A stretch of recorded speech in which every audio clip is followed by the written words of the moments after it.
questions? Is it? Yeah. Does anybody have any questions for either of us? How long did you intern? My internship lasted 8 months. And yeah, I was there from January to August. I left during the middle of the Olympics, which I can say, you know, the transformation from January to August, just in building up to the Olympics, was really phenomenal. At one point, I left Beijing for 10 days to just travel around the country and write a story. And when I got back, like two of my favorite places to go were just you can recognize them, the amount of construction going on during that time, and just my parents came and visited me, and they just said, what, you know, all they do here is build and build. I mean, there was every corner you'd go on, there would be, you know, front stop areas where they were constructing something. So it's very cool. You said that communication was a major problem. Were there like a lot of people who did speak English about? Yeah, and that was something that a lot of people asked. Is you know, I went in expecting to I expected everybody to speak English just because, I mean, which is obviously a false assumption, but I mean, you hear about people speaking a lot of English over there, and there was, I mean, compared to the amount of Americans that speak Chinese, there was a vast number of English speakers, and almost anybody would at least know thank you or hi or bye, you know, the basic things. And there's a lot of people that knew, you know, conversational as well. So I did run into almost every situation where I did get stuck. I was able to eventually ask around and find someone that could either help me translate or get me out of the situation. So, I mean, there were far more English speakers than there are Chinese speakers in the States, I would say. Sure. How far is Macau from Beijing? Macau is in a way southern part of the state. If you're familiar where Hong Kong is an island off the southern part, Macau is accessible by there. So is, let me see, I took a plane from Beijing to Hong Kong, and I think the plane was about 4 or 5 hours. So just to get, it would be comparable to Michigan to Florida, perhaps. So you didn't gamble?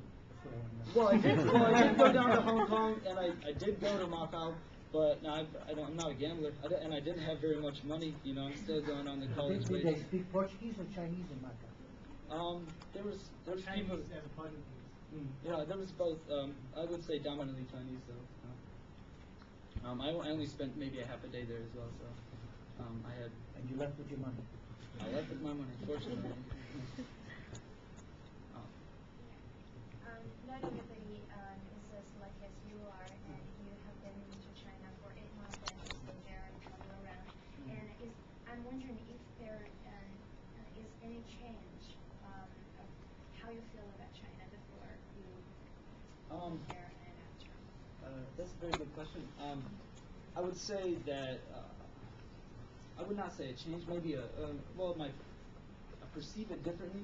I've always been very fascinated with just Asia in general, and I think that I went in with no expectations. So maybe the definition that I have for China is now much more clear. I understand it much more, but I wouldn't say that my attitude necessarily changed, because I went in thinking, well, this is a different part of the world. I mean, far across the exact opposite. I mean, the culture is going to be very different, and I think that you have to understand that and be very open-minded for it. So I wouldn't say that my perceptions or my attitude towards China changed.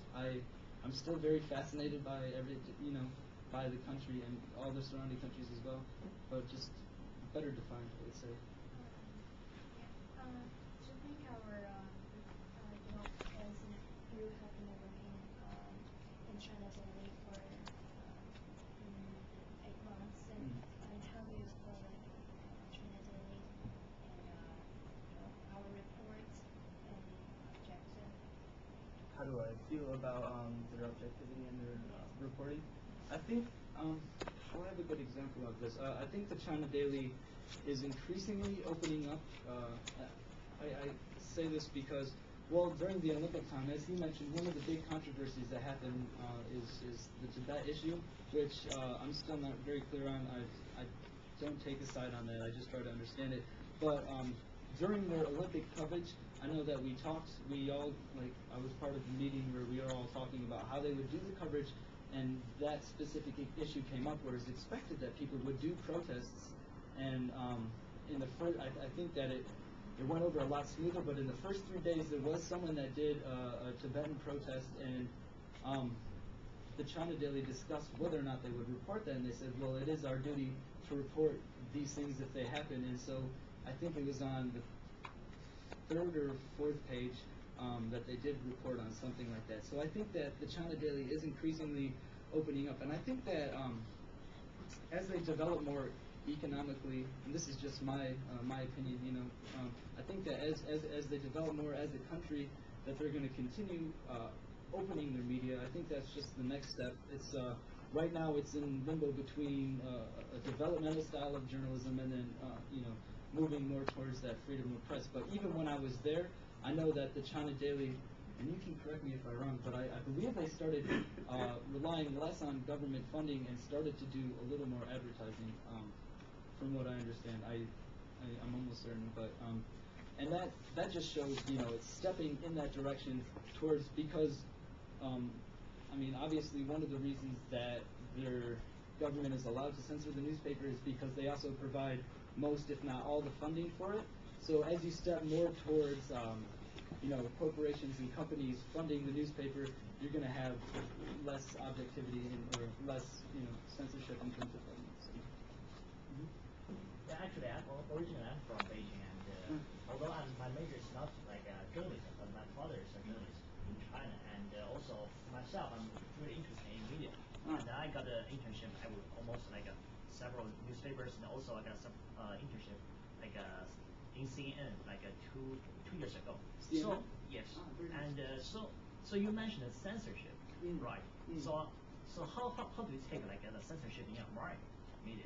So do you think American media is totally free? I think that there is, and this is actually, I talked to a lot of Chinese coworkers about this. I think there is a certain aspect of censorship in Chinese media, I mean, without a doubt. And I think maybe the difference is that with censorship in the Chinese media, it's much more open. You know that this is being censored, whereas in United States media, it's more corporate censorship, where maybe if CNN was, a lot of their sponsorship